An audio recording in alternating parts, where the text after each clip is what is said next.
Hey there everyone, I'm Dresden and welcome back to another episode of Downhill Madness.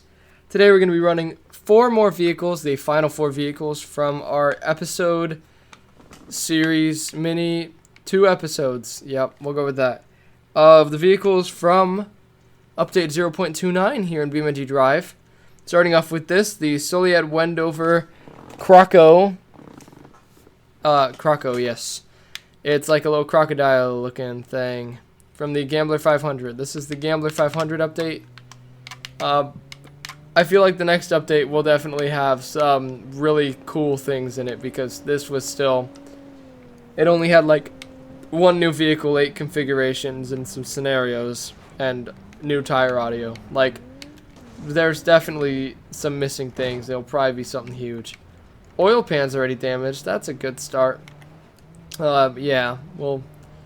I'm excited for update 0.3. We'll see what happens. So this vehicle, 151 horsepower, weighs about almost 2 tons. 1.7 tons.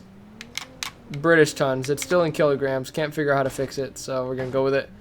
Power to weight ratio of 0.086. Not great, but you know what? That's fine. It's actually probably... one of the worst, if not the worst, that we've seen so far. But that's fine. Just lost all our extra oil, which is bad because our engine is now out of oil from breaking the oil pan. And we will start overheating quite fast without it. So let's try to get to the bottom as fast as we can. This thing feels pretty okay though. It feels nice and steady. I like that it's not super top heavy like some of the vehicles we ran last time. It's just kind of a calm-ish and collected vehicle, you know? Like, it feels good. Feels good for what it is. For where it came from. So the Gambler 500, all the way in Oregon. Oregon.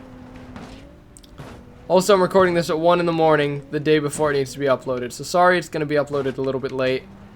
But it'll still be out on Monday, so that's all you can hope for. Hopefully it'll still be out on Monday. I don't know. I work tomorrow, and I have band in the morning. Because marching band starts for me. We'll see what happens. We'll see how it goes. Alright, though. We're kind of making our way. Actually, we're making our way pretty well. I feel like this is a fairly good time. So far. Oil is overheating, so we're starting our overheating problems with the oil. We'll lose our crank rod bearings and our crankshaft will get damaged and we'll blow our head gasket soon, but I don't know if that'll be before we make it to the bottom because even though we broke it on literally like the first bump we hit, we're still almost at the bottom, which is crazy. The vehicle feels like it's lost some power. And feels like it's going to shut off anytime soon if I slow down too much. But it really doesn't feel bad. I feel like that was a really good run. Actually. I'm genuinely impressed by this thing. And it still looks pretty decent, too. Making all the way to the bottom like that.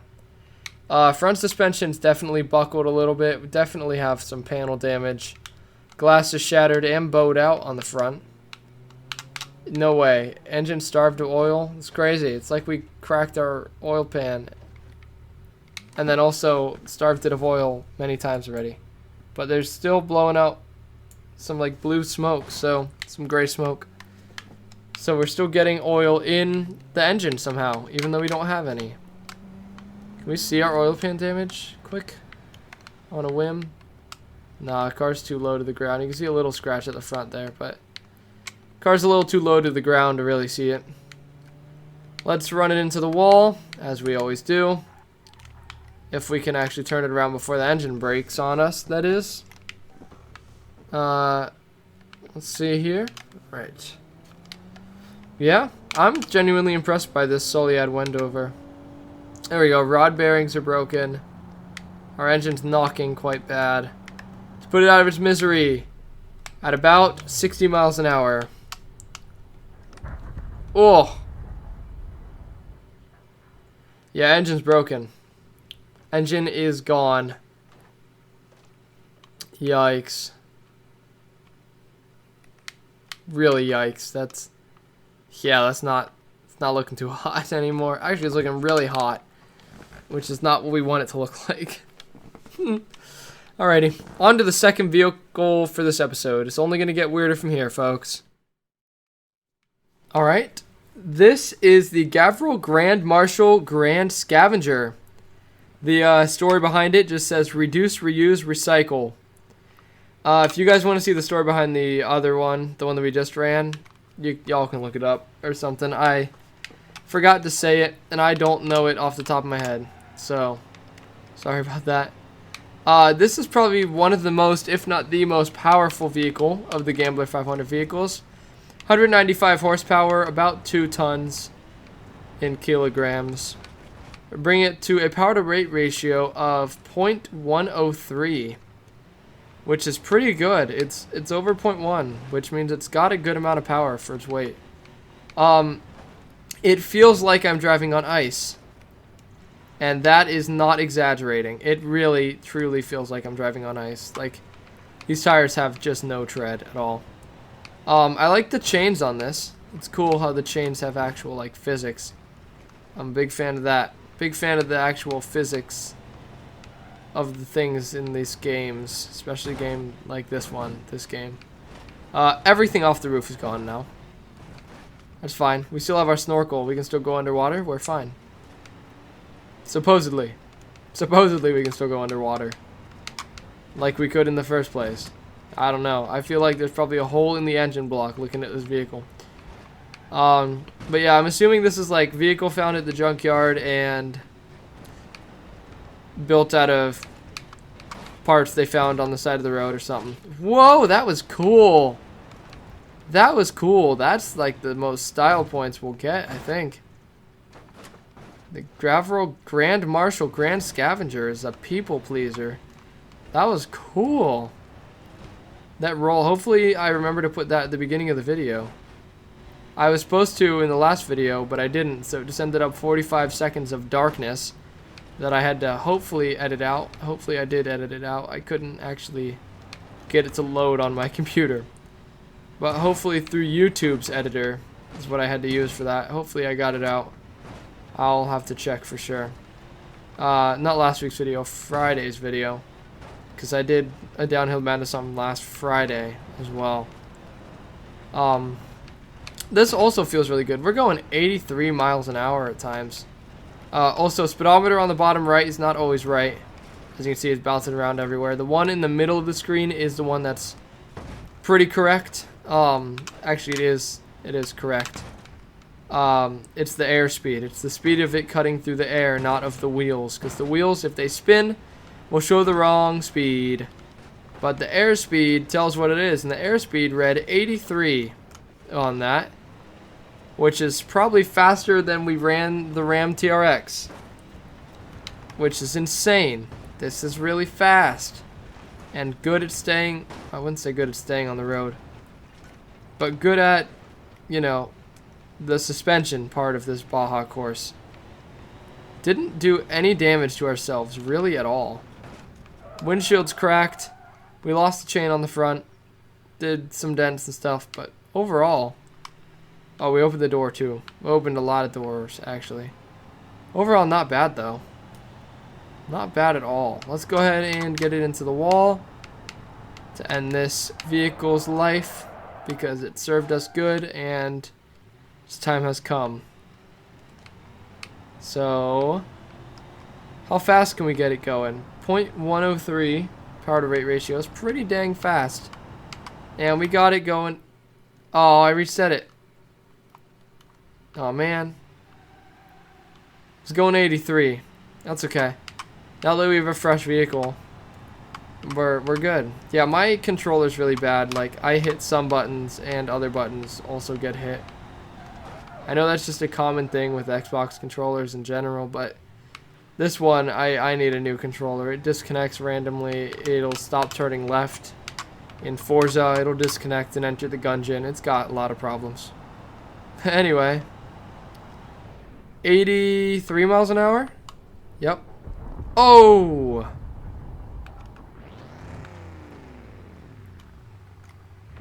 That was big. That was huge. Snorkel flew off. Everything else flew off. Gasoline tanks in the water. That's not good for the environment. Yeah. Sounds good, though. Because we broke our exhaust. Alright. Well, on to the third and final... Nope. We have one more. On to the third vehicle for this episode. Alright. So, next up is this. The Ibishukova the Incapable. You might be wondering, why is it incapable? Yep. It's something. I think front-wheel drive. Yep, front-wheel drive. And 133 horsepower, weighs about a ton. Power to weight ratio of 0.113. Pretty good. Here's the description of it. Half covert, half utility trailer, the Incapable may not be the best at climbing hills, but being teamed with an abomination of a car-turned tractor does help. That's saying, you know, relating to the other Corvette that has 3 wheels, including a tractor tire on the back, which is the new largest tire in the game. You guys didn't see that vehicle. It was in the last video that was uploaded on Friday. Go check it out. I think it was episode 44 of Download Madness. There's one right before this. Go and check it out because it was pretty good. Pretty entertaining, if I do say so myself. But yeah, so this is front-wheel drive, which can be good and bad. Good as in the handling shouldn't be too awful. Bad as in this is a rally course, and we don't really want front-wheel drive because it's more of a Baja course. And big bumps on the front end tend to be common and not helpful. Yeah. I feel like this vehicle would be pretty useful though. Like, I don't know about Gambler 500, but it's probably like the utility vehicle for the tractor one. Like, they drive together. This carries like an extra tractor wheel and extra fuel tanks for it, because I'm sure it rolls over a lot and breaks those off. Like it did when we ran it down this course. But, I don't know. It's quite interesting, this thing. It doesn't really have suspension in the back that's very good.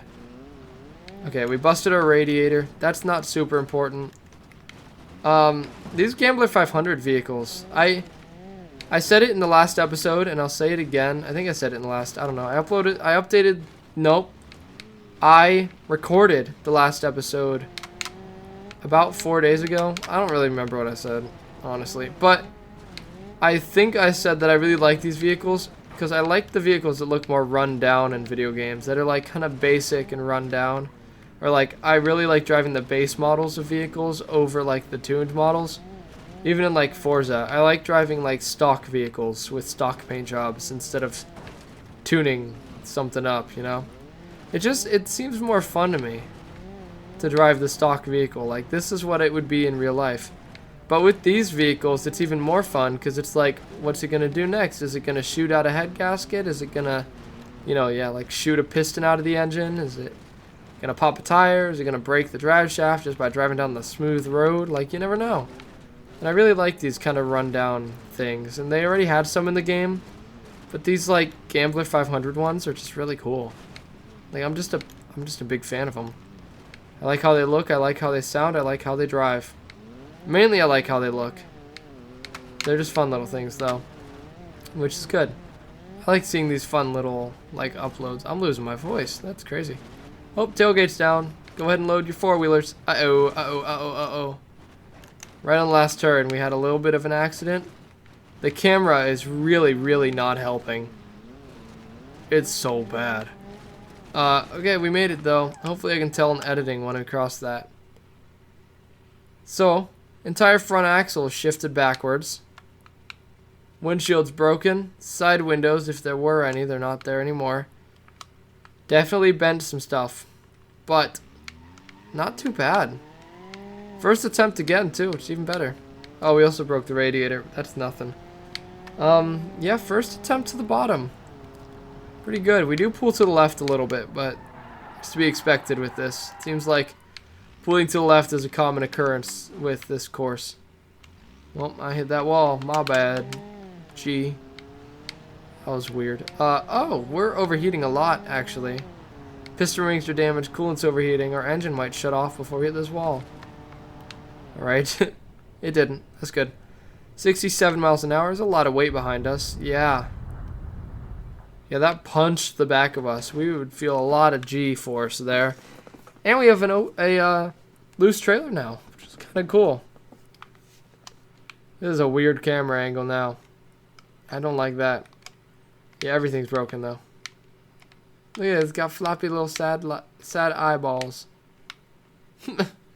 Alright, on to the fourth and final vehicle for this episode. Hopefully we can keep our first down streak alive, first attempt, but I really don't know with the next one. Looking at what it is, I have no idea if we'll even make it in 3.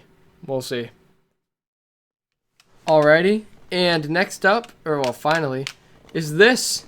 This is the next generation of portable sanitation, according to the description of the vehicle. This is the Ibishu Pigeon, the Pujin. Like poo, like poop, because it's a porta potty. It's got a little biohazard thing on it too. Yeah.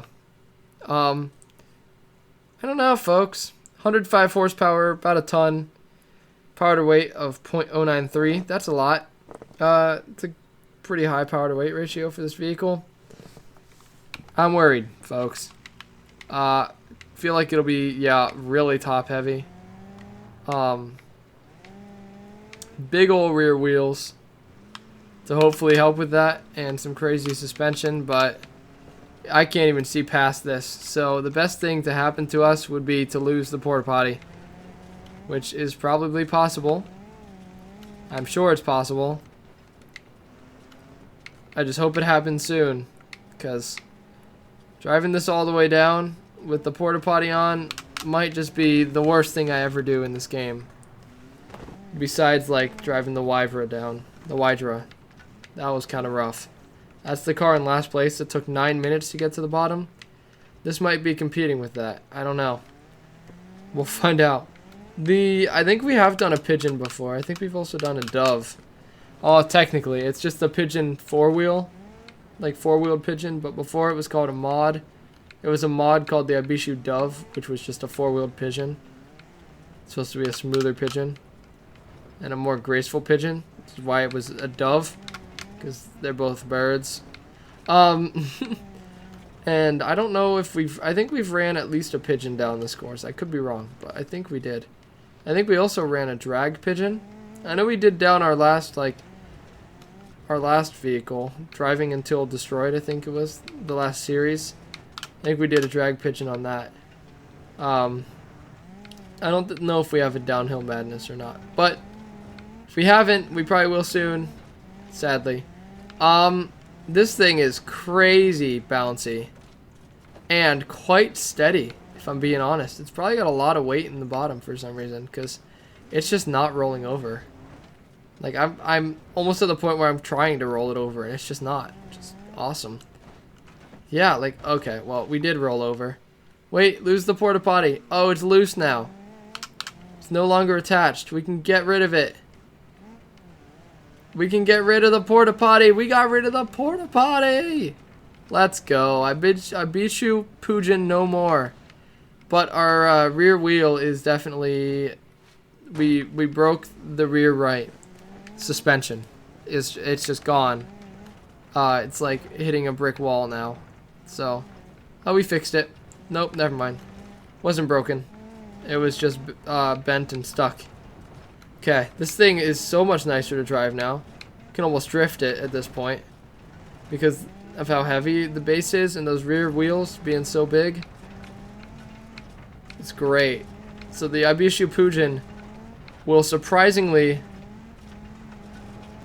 be a lot faster of a time than I thought it would be, than you guys too, probably. Because we're going like 70 almost some of these corners or straightaways without the porta potty. It's insane. Yeah, 67 for that one. He lost the tail light. That's okay. We don't need all of them. We don't really need any because, you know, no one else is really on this course at the moment. There are actually people that live on this mountain, though, according to the lore of the mountain. And they listen to polka music. If you go by their houses, you can hear it. It's quite strange. Alright. Well, we made it on the first attempt. In a freaking pigeon. In an Ibishu Pujin. That's insane. That is something I never thought I'd say. Ibishu Pujin is something I never thought I'd say. In the first place. It's crazy. They need to do more like collabs with things. Like the Gambler 500 is like a collab kind of these vehicles. And all of them are so cool. Also, listen to the new tire sounds. That's so cool. Bigger tires actually make like sounds now. Like if you're driving down the highway, I said it in the last episode too with the three-wheeled Corvette. But if you're driving down the highway in real life and you drive by a truck with big tires, oh, we just lost our steering. We'll respawn it. Why not? You'll hear the tires. How fast they're spinning with the contact patch. You'll actually be able to hear them on the highway. And you can hear these like that. That's so cool. Alright, we're going to be hitting this at 65 miles an hour. Oh. That's gross. Engine still works. Oh, we're possessed. We're possessed by demons. It's just a little flat. It's like a K truck. Kind of cute. Okay. Well, on to the leaderboard for this episode. Let's see how our vehicles did. I think we did pretty good today. And I was right. Because in... Let's just go through this. In 10th place, we have the Soledad Wendover Croco with a time of 3 minutes and 0.2 seconds. Coming up soon after, in 12th place, is the Gavro Grand Marshal G Scavenger with a time of 3 minutes and 1.6 second. Coming up after that, in 18th place, is the Ibishu Corvette The Incapable with a time of 3 minutes and 6 seconds. And then all the way down in 82nd place is the Ibishu Pigeon Pujin, time of 3 minutes and 36.1 seconds. So, pretty tightly packed near the beginning, which is probably the tightest pack we've had in a long time. And then the Pigeon, the Pujin, just completely messed all that up. But still not bad times from everyone. Pretty good. Alright, and as always, let's run the final vehicle down the cliff. But before I do, check this out. Yeah, got a little pop-up wheelie going. Alrighty. I hope you guys enjoyed the video. If you did, be sure to smash the like button, hit the red subscribe button, and the bell icon down below to get notified of when I upload. This one went pretty smooth compared to the other Downhill Madnesses. Some of them, we have some rough vehicles. This one seemed pretty good, though. Go ahead and check out the merch, link in the description. Also, check out the second channel. Link is also in the description to that. There's poo going everywhere at the moment. Yeah. I did change, as you guys saw, I changed my YouTube account logo, my YouTube account profile picture on both of my channels, and the banner on this one. Thought it was time for a change. 200 subscribers. Thought it was time. So yeah, hope you guys like it. Anyway, until next time, this has been Dresden on BeamNG.drive, and goodbye.